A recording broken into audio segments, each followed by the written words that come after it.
வணக்கம், welcome to Chitra Murali's kitchen. இன்றைக்கி நாம் வந்து சுக்கு குழம்பு எப்படி பண்ணுறதுன்னு பார்க்க போகிறோம். நிறைய பேர் கேட்டிருந்தீங்க. நம்ம கனகசுந்தரி ரவிக்குமார் அவங்க வந்து எழுதி அனுப்பிச்சிருந்தாங்க.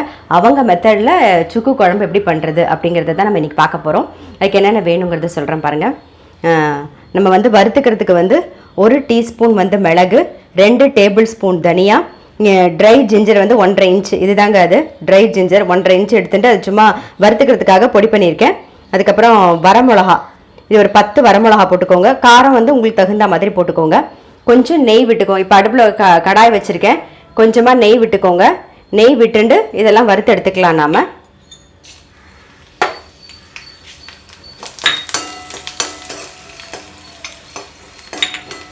எல்லாம் ஒன்றாவே போட்டுடலாம்.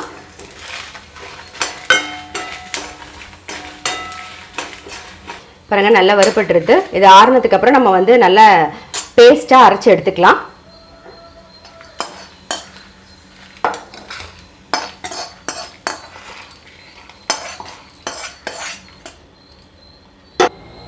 பாருங்க, அதே கடாயில் ஒரு 3 ஸ்பூன் வந்து எண்ணெய் விட்டுக்கோங்க.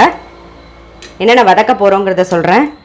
தாளிக்கிறதுக்கு வந்து வடவம் இது வீட்டில் பண்ணி வச்சுருக்கிறோம். நான் பண்ணி வச்சுன்னு இருக்கேன். ஸோ அதை தாளிக்க போகிறேன். அவங்களும் வந்து அதை தான் தாளிக்க சொல்லியிருக்காங்க. அதனால நான் அதே தாளிக்கிறேன். அப்படி இல்லை அப்படிங்கிறவங்க வந்து நீங்கள் வேணால் கடுகு அதெல்லாம் தாளித்து கொட்டிக்கோங்க. அதுக்கப்புறம் வெங்காயம் மீடியம் சைஸில் 2 வெங்காயம் பொடியாக கட் பண்ணி வச்சுட்டுருக்கேன். அப்புறம் பூண்டு வந்து ஒரு 10 பல்லு பூண்டு எடுத்துகிட்டு இருக்கேன். கொஞ்சம் கருவேப்பிலை, அவ்வளோதான். இதை வந்து முதல்ல நல்லா வதக்கிக்கலாம். நாம்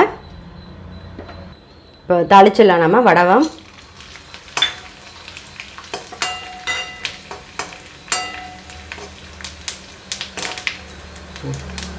வெங்காயம் பூண்டு இதெல்லாம் நல்லா வதங்கணும்.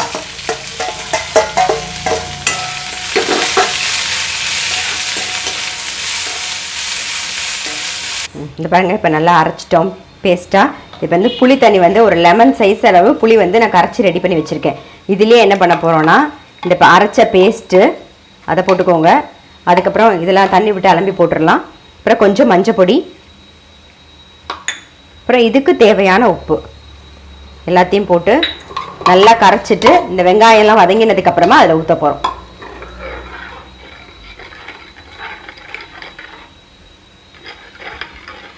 பாருங்கள், நம்ம அரைச்ச பேஸ்ட்டு புளி அப்புறம் மஞ்சள் பொடி உப்பு எல்லாம் சேர்த்து மொத்தமாக கொஞ்சமாக தண்ணியும் விட்டு நல்லா கரைச்சிட்டோம். இப்போ பாருங்கள், வெங்காயமும் பூண்டும் நல்லா வதங்கி எடுத்து இப்போ வந்து இந்த கரைச்சதை வந்து அதில் விட்டுருங்க. மீடியம் ஃப்ளேமில் வச்சு கொதிக்க விடுங்க. பாருங்க, நான் மீடியம் ஃப்ளேமில் வச்சுருக்கேன். கொஞ்சம் நேரம் கொதிக்கட்டும். பாருங்கள், நல்லா கொதிச்சுன்னு இருக்குது. இன்னும் கொஞ்சம் நேரத்தில் வந்து எண்ணெய் வந்து நல்லா பிரிஞ்சு வந்துடும். அதே மாதிரி நீங்கள் வந்து சுக்கு சேர்க்குறோம் இல்லையா, சுக்கு போடுறதுனால நீங்கள் வந்து காரம், வரமிளகா காரம், ஏன்னா மிளகு காரமும் இருக்குது. ஸோ காரம் மட்டும் உங்களுக்கு தகுந்த மாதிரி பார்த்து போட்டுக்கோங்க. வடவம் வீட்டில் இருந்தால் தாளித்து கொட்டுங்க. இல்லையா ஒன்றும் பிரச்சனை இல்லை, கடுகு தாளித்து கொட்டிக்கோங்க. இது வந்து கனகசுந்தரி ரவிக்குமார் அவங்க சொன்னாங்க வடவம் தாளித்தா ரொம்ப டேஸ்ட்டாக இருக்கும்னு. நானும் எங்கள் வீட்டில் பண்ணி வச்சுருக்கிறதுனால எனக்கு ஈஸியாக இருந்தது. அதனால நான் டக்குன்னு தாளிச்சிட்டேன். நான் முடிஞ்சால் அது மாதிரி பண்ணிக்கோங்க. பாருங்கள், நல்லா கொதிச்செடுத்து சுக்கு குழம்பு. இப்போ வந்து நம்ம அடுப்பை ஆஃப் பண்ணிடலாம். நல்லா எண்ணெயும் நல்லா பிரிஞ்சு வந்துட்டுருக்கு பாருங்கள், நல்லா தெரியும் உங்களுக்கே. ஸோ நம்மளுடைய சுக்கு குழம்பு வந்து ரெடி ஆகிடுது. இதை நல்லா சுட சுட நல்லெண்ணெய் விட்டு சாதத்தில் நல்லா நல்லெண்ணெய் விட்டு பிசைஞ்சு சாப்பிட்டு பாருங்கள், செம்ம டேஸ்ட்டாக இருக்கும். கனகசுந்தரி ரவிக்குமார் ரொம்ப ரொம்ப ரொம்ப தேங்க்ஸ் மேடம். உங்களுக்கு ரொம்ப நல்லாயிருக்கு. சுக்கு குழம்பு நல்லா வாசனையாக நல்லா அந்த காரம் உப்பு புளிப்பு காரம் எல்லாம் சேர்ந்து சூப்பராக இருக்குது. கண்டிப்பாக எல்லாருமே உங்கள் வீட்டில் ட்ரை பண்ணி பாருங்கள். நான் அடுத்த ரெசிபியோடு சந்திக்கிறேன்.